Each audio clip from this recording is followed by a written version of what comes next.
बोल सच्चे दरबार की। हम लोग तो मर्द हैं साहब, इस भारतवर्ष में नारियों का इतिहास रहा है। मैं एक पंक्ति के साथ आप सबको जोड़ना चाहता हूं, फिर जेपी तिवारी जी को इस मंच पे माइक समर्पित करूंगा। मैं उस नारी के सम्मान में एक शायरी, एक पंक्ति बोलूंगा। आप सबके दिल तक पहुंचे तो जरूर दोनों हाथ उठा के ताली बजाइएगा साहब। एक नारी के लिए मैं बोलना चाहता हूं। एक नारी बोल के गई थी कि निशाने चुक के पर एक निशान बाकी है, निशाने चुक के पर एक निशान बाकी है, उस मंजर का वो मचान बाकी है। लाशों के ढेर पे चढ़ के, लाशों के ढेर पे चढ़ के एक लड़की बोली कि ये पाकिस्तान, अभी तो पूरा खानदान बाकी है।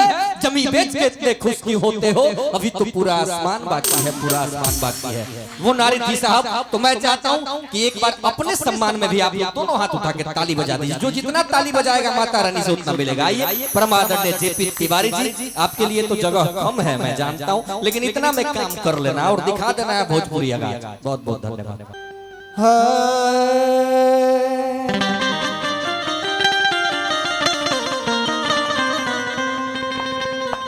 कि गुरु गुरु में भेद है,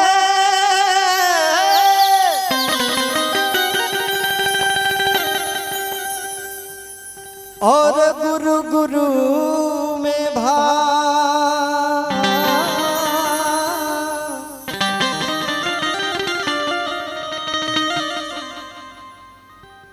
सोई गुरु नित बन दिए,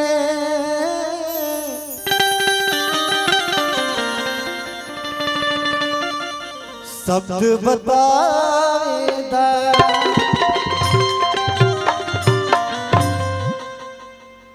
आज गुरु पूर्णिमा भी है। जितना भी लोग जुटल बा, माता बहन, बड़े भाई गार्जियन सबके हम प्रणाम करते हैं। चाहो कि आशीर्वाद रूप में आप सब एगो ताली बजा दें।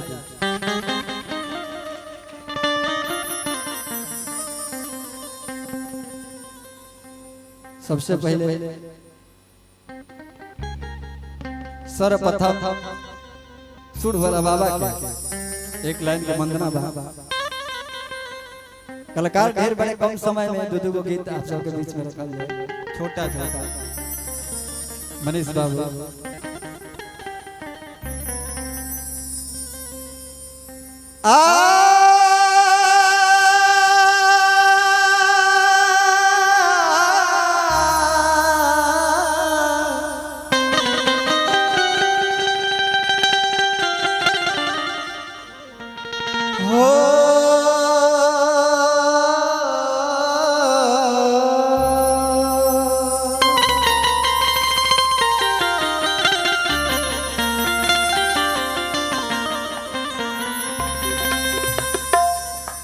जय गणेश मंगल करना,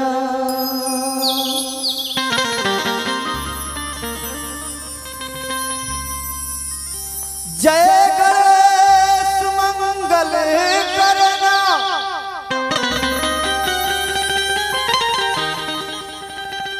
हर के विघ्न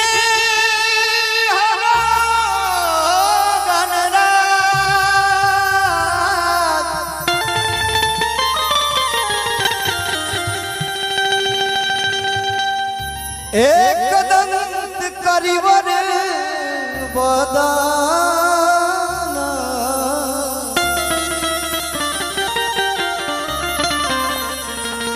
सीधी करो ममकार।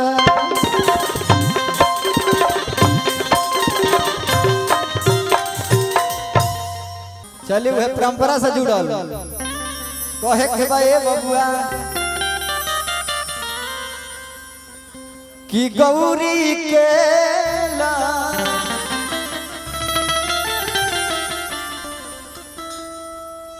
कि गौरी के ला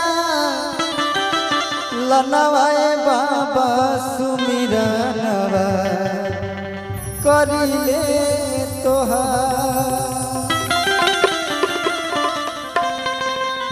ए बाबा कोनो भी शुभ काम होला सर्वप्रथम राउरे पूजा कोई राउरे से शुरुआत होला। सुमिरनवा करी तोहार करी तोहार हो कि गौरी केला लनवाए बाबा सुमी नवा करी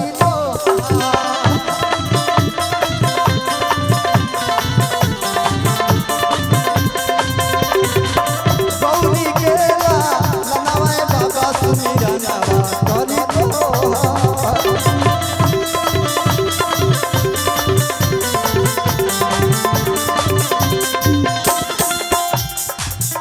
सुमीरा नवा करिले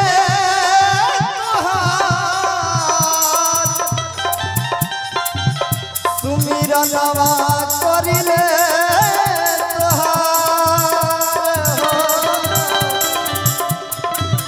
सुमीरा नवा करिले बाबा सुमीरा नवा करिले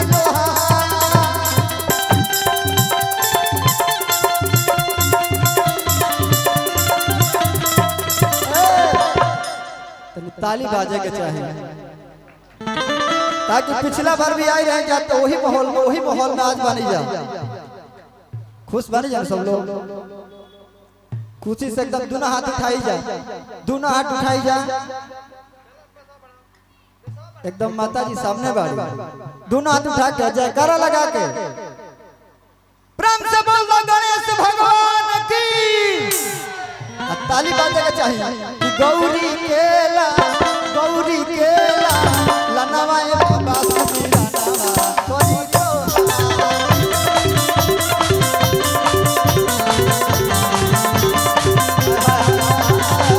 गौरी केला लनवाए बाबा सुमीरा नवा करी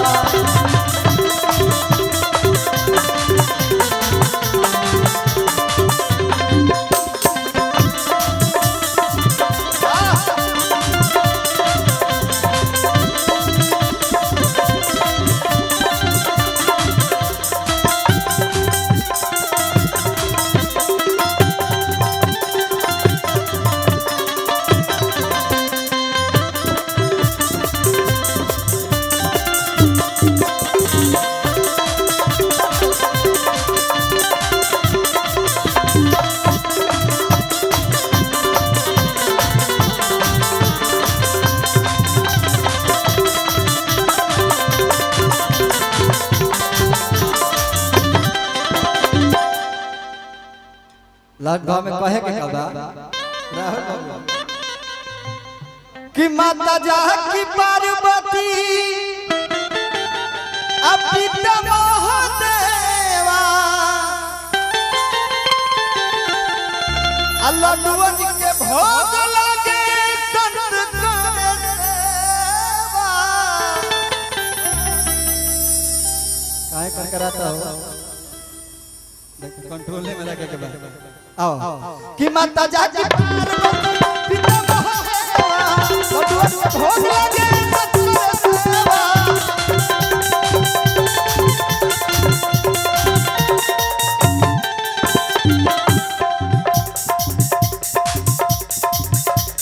माता जाकी पार्वती पिता महादेवा माता जाकी पार्वती पिता महादेवा लड्डुअन के भोग लगे सत्कर सेवा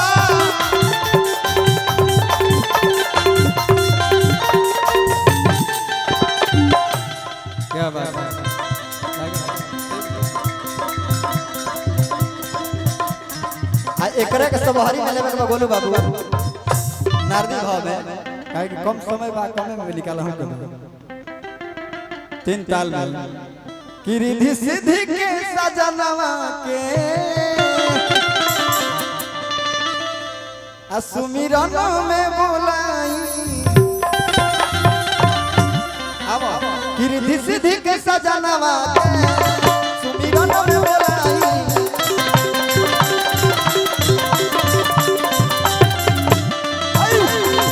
गौरी के ललनवा के सुमिरन में बोलाई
भगवान की।